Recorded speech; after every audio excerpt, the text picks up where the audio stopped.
रंग बिरंगे जादुई सैंडल का पेड़। काशीपुर गांव में सुचिता अपनी बेटी सुहानी के साथ रहती थी। वे लोग बहुत ही गरीब थे। सुचिता लोगों के घरों में जाकर खाना पीना और झाड़ू पोछा लगाने का काम किया करती थी। सुचिता को खाना बनाकर उससे जो कुछ भी पैसे मिलते थे उसी से वो अपने घर का खर्च और सुहानी के कॉलेज का फीस जमा किया करती थी। सुहानी अपने कॉलेज में बाकी लड़कियों के पास जैसी चीजें देखती थी, घर आकर वह भी अपनी माँ से वैसी ही चीजें मांगा करती थी। सुचिता पूरी कोशिश करती थी कि वो अपनी बेटी की हर ख्वाहिश पूरी कर सके। तभी एक दिन सुहानी कॉलेज से घर आती है और अपनी माँ से कहती है, माँ, कॉलेज की सभी लड़कियाँ पिकनिक के लिए मनाली जा रही है। माँ, मुझे भी पिकनिक पे जाना है। मुझे पिकनिक पर जाने के लिए 1000 रुपए चाहिए। सुचिता की चप्पल टूट चुकी थी। वो अपने लिए नई चप्पल लाने के लिए पैसे जोड़ रही थी। उसके पास कुल मिलाकर 800 रुपए ही थे। वो अपनी किसी सहेली से 200 रुपए उधार लेकर सुहानी को दे देती है। पैसे लेकर सुहानी 4 दिनों के लिए टूर पर चली जाती है। कुछ दिनों बाद कॉलेज में फेयरवेल पार्टी का अनाउंसमेंट होता है। सुहानी की सहेलियां सुहानी का बहुत ही मजाक उड़ाती है, क्योंकि सुहानी बाकी लड़कियों की तरह ना तो अच्छे कपड़े पहनती थी और ना ही अच्छी सैंडल। सुहानी अपनी सहेलियों को कुछ नहीं कहती है और उदास मन से घर वापस चली जाती है और घर आकर अपनी माँ से कहती है, माँ, मुझे भी शिवानी की तरह अच्छी अच्छी सैंडल चाहिए। मुझे भी फेयरवेल पार्टी के लिए नए नए कपड़े चाहिए माँ।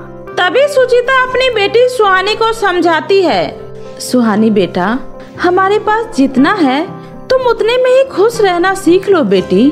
दूसरों की चीजें देखकर इच्छाएं मत किया करो। लेकिन माँ, मेरे पास खुश रहने के लिए है ही क्या? बस ये छोटा सा घर, इसमें मैं खुश रहूं, या फिर मेरे शरीर पर ये फटे पुराने कपड़े, इसमें खुश रहूं, या फिर मेरे पैरों में फटे पुराने सैंडल, इसमें खुश रहूं। पर सुचिता के पास इतने पैसे नहीं थे कि वो अपनी बेटी को नए कपड़े और नई सैंडल दिला सके।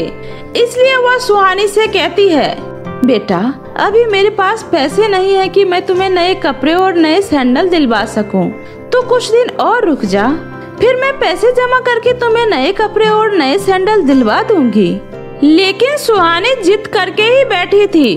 उसके बाद सुचिता अपनी बेटी को उसके पुरानी सहेली सुप्रिया के घर जाने के लिए कहती है, सुहानी, तुम अपनी पुरानी सहेली सुप्रिया के पास जाकर कुछ मदद मांगो, वह तुम्हारी मदद जरूर करेगी।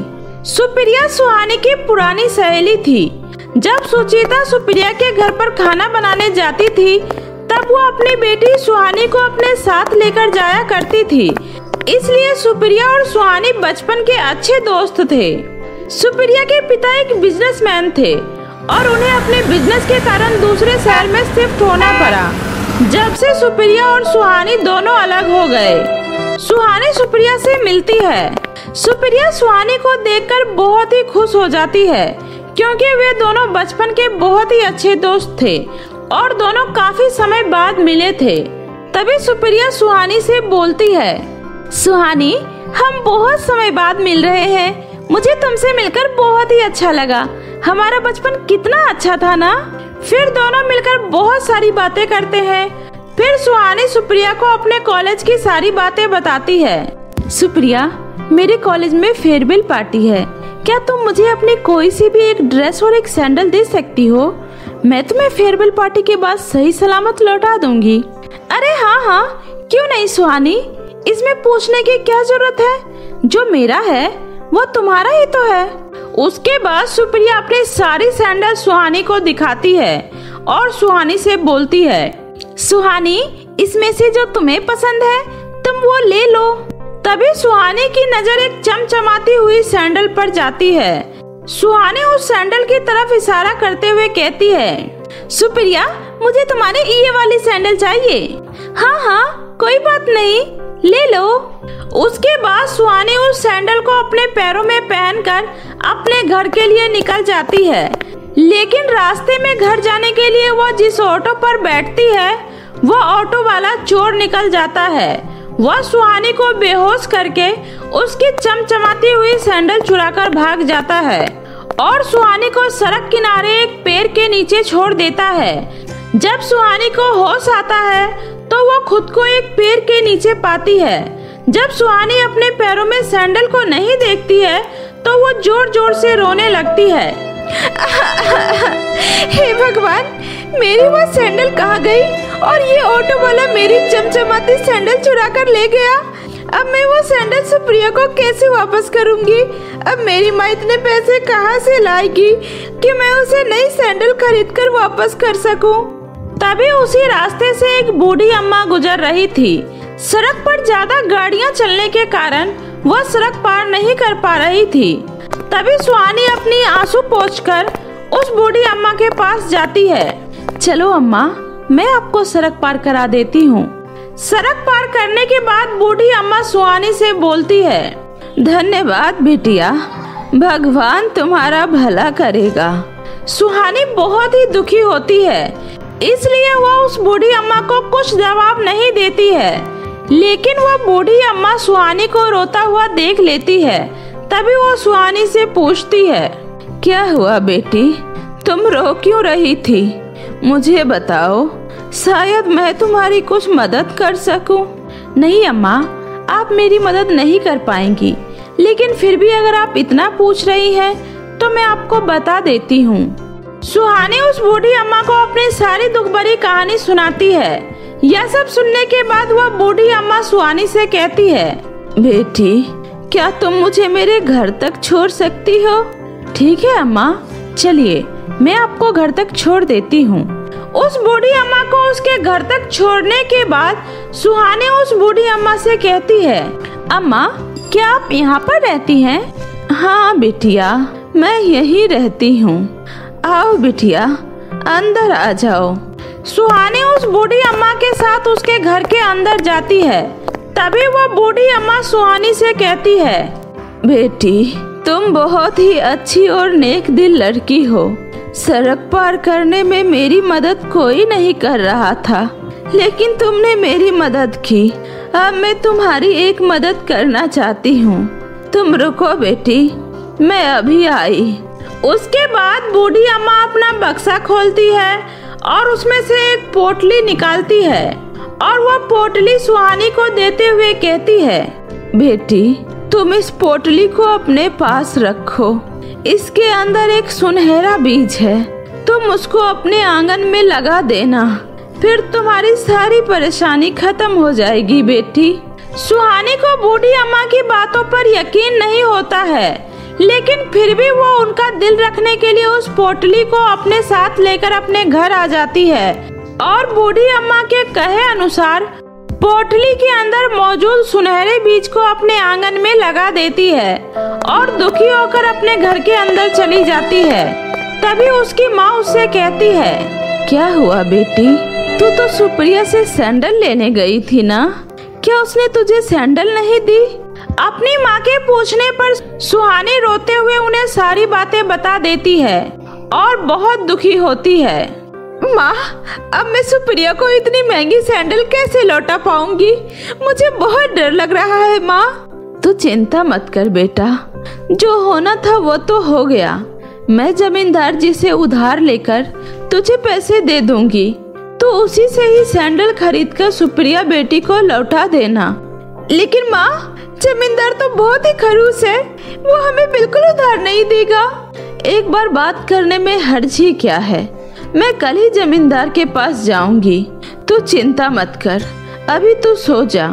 सुहानी और उसकी माँ उस रात सो जाते हैं। अगले दिन सुहानी उठकर जैसे ही आंगन में जाती है, वह देखती है कि आंगन में चमचमाती हुई रंग बिरंगी सैंडलों से लगा हुआ एक बहुत ही विशाल पेड़ है। यह सब देखकर सुहानी बहुत ही हैरान होती है और वो अपनी माँ को आवाज लगाने लगती है, माँ, जल्दी बाहर आओ। सुहानी के चिल्लाने की आवाज सुनकर उसकी माँ फौरन वहाँ आती है और वह भी यह सब देखकर बहुत ही हैरान होती है।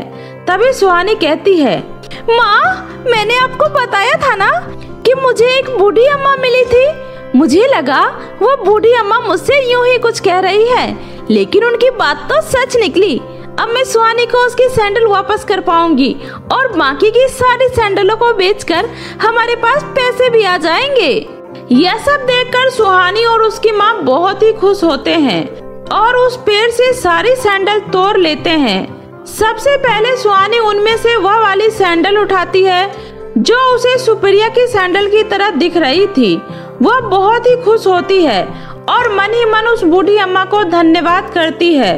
वह उस सैंडल को पहन लेती है। सैंडल पहनते ही सुहानी के कपड़े भी बिल्कुल नए और सुंदर हो जाते हैं। फिर वह अपने कॉलेज के फेयरवेल पार्टी में जाती है जहां सभी लड़कियां उसे देखकर हैरान हो जाती है। फेयरवेल पार्टी खत्म होने के बाद सुहानी वह सैंडल लेकर सुप्रिया को लौटाने चली जाती है। तुम्हारा बहुत बहुत धन्यवाद सुप्रिया, तुमने मुझे अपनी सैंडल दी। इतना कहकर सुहानी वापस अपने घर आ जाती है। फिर उन सभी सैंडलों को लेकर दोनों माँ बेटी बाजार जाते हैं और उन्हें बेच देते हैं। सैंडल सुंदर होने के कारण तुरंत ही बिक जाती है और उन्हें उन सैंडल के अच्छे खासे पैसे भी मिल जाते हैं। इसी तरह अब उस पेड़ पर रोजाना रंग बिरंगी सुंदर सुंदर सैंडलें उगती थी जिसे बेचकर दोनों माँ बेटी अच्छे पैसे कमा लेते थे। इस तरह जादुई रंग बिरंगे सैंडलों के पेड़ की वजह से उनकी गरीबी दूर हो जाती है और अब वो दोनों माँ बेटी खुशी खुशी अपना जीवन व्यतीत करने लगते हैं। जादुई फ्रॉक के घर का जादू। रौनकपुर गांव में सीमा, अर्चना और कोमल नाम की 3 सहेलियां रहती थी। तीनों बचपन से ही एक साथ हंसते खेलते हुए बड़े हुए। कुछ दिन पहले ही उनका स्कूल खत्म हुआ।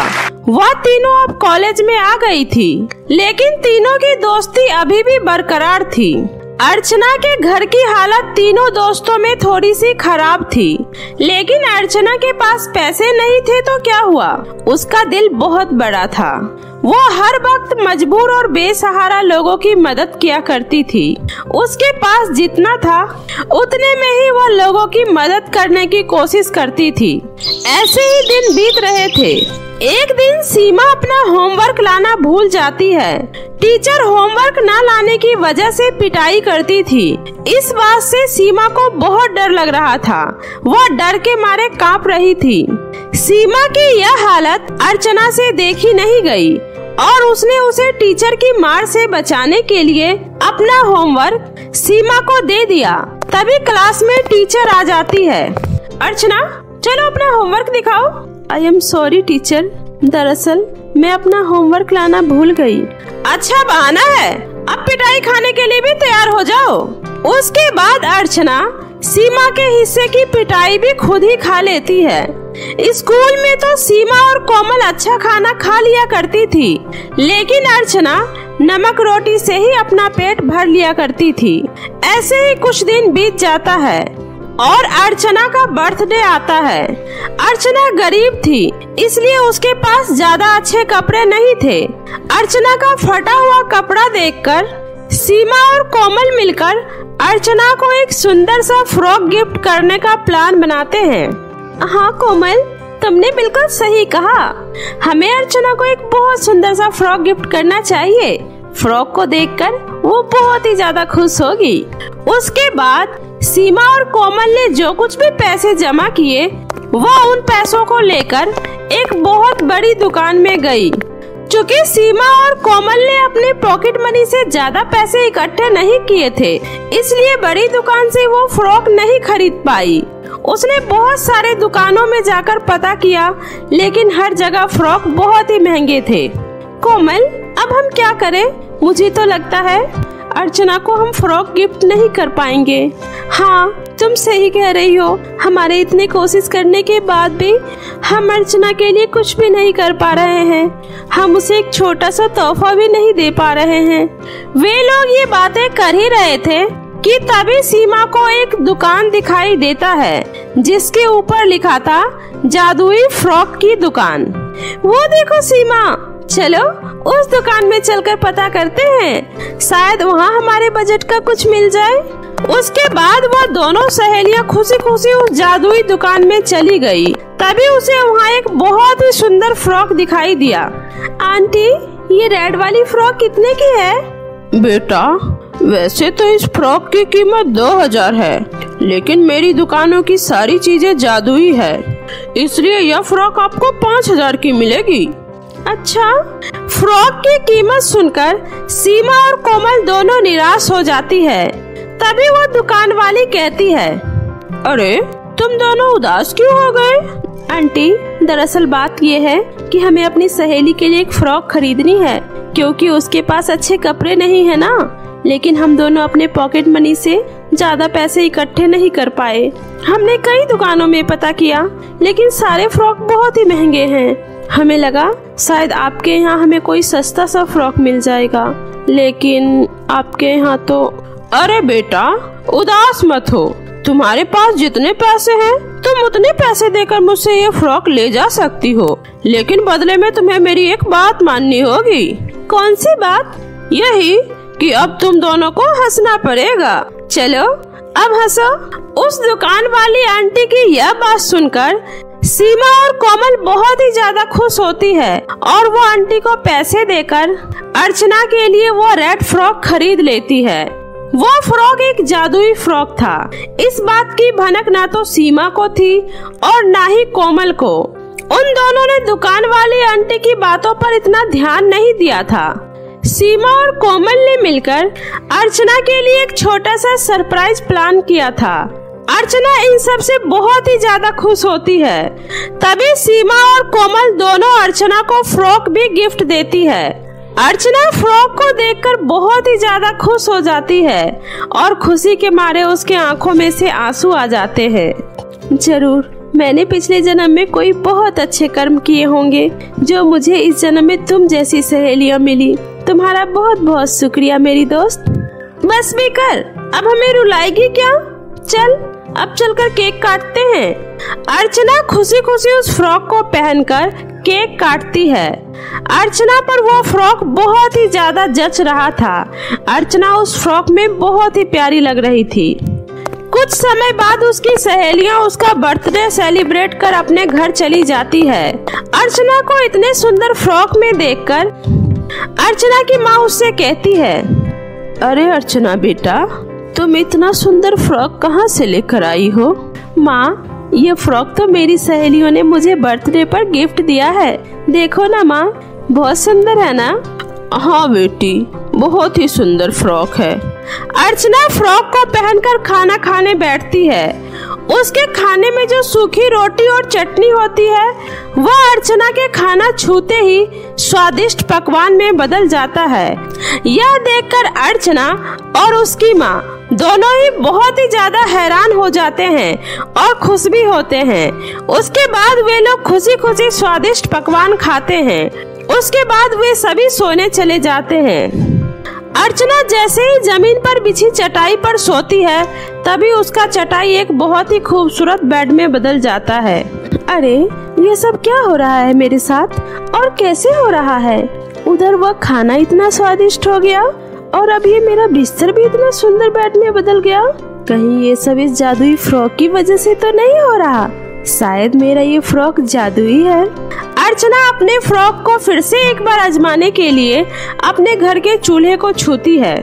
अर्चना जैसे ही घर के मिट्टी के चूल्हे को हाथ लगाती है, तभी वह चूल्हा गैस सिलेंडर में बदल जाता है। अब तो अर्चना को पक्का यकीन हो जाता है कि उसका फ्रॉक कोई साधारण फ्रॉक नहीं, बल्कि एक जादुई फ्रॉक है। अगले दिन अर्चना उस फ्रॉक को पहनकर अपनी सहेलियों के पास जाती है और उन्हें भी उस फ्रॉक के बारे में सब कुछ बताती है। सीमा, कोमल, तुम्हें पता है, तुम दोनों ने मिलकर जो मुझे मेरे बर्थडे पर फ्रॉक गिफ्ट किया था, वह कोई साधारण फ्रॉक नहीं, बल्कि एक जादुई फ्रॉक है। क्या? ये तुम कैसी बातें कर रही हो? तेरा दिमाग तो खराब नहीं हो गया है? भला कोई फ्रॉक जादुई कैसे हो सकता है?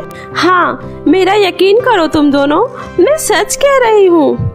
अर्चना की दोनों सहेलियों में से कोई भी इस बात को मानने के लिए तैयार ही नहीं हो पा रहा था कि वह फ्रॉक जादुई है, और वे लोग अर्चना का मजाक उड़ाकर उसे घर जाने को बोलते हैं।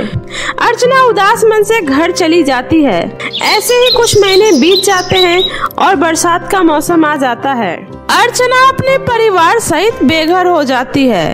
वे लोग अपने आस पड़ोस में रहने वाले लोगों से मदद मांगते हैं, लेकिन कोई भी उनकी मदद नहीं करता है।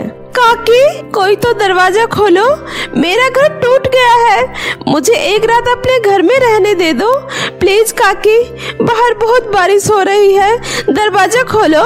लेकिन कोई भी दरवाजा नहीं खोलता है। तभी काकी घर के अंदर से ही आवाज देती है, अरे मेरे घर के अंदर जगह नहीं है, कहीं और जाकर मदद मांगो।